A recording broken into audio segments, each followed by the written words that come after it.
These are the installation instructions for the HoldUp bike rack. Insert the base into the hitch receiver and make sure that the holes in the base align with the holes in the hitch. Insert the hitch bolt with a lock washer from left to right and then tighten with a wrench to 136 Nm to fasten it.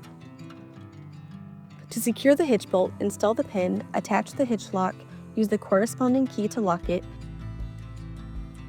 Next, we're going to rotate the base to the up position, pull the spring pin to release the base. You should feel the pin snap into place and lock. Next, you'll remove the attachment hardware from the tray assemblies. There are 8 of these, so make sure not to lose any.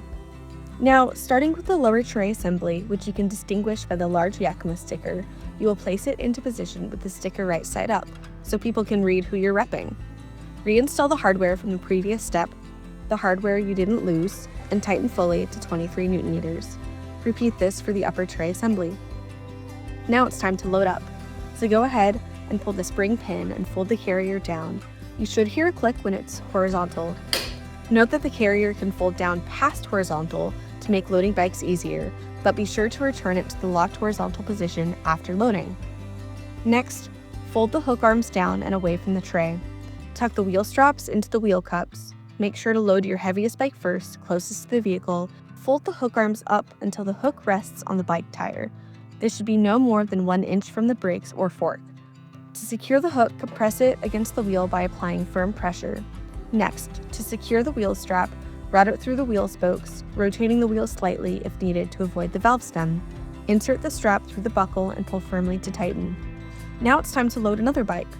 First, you'll alternate the bike direction, then follow the same process as before. Fold the hook arms up until it rests on the tire.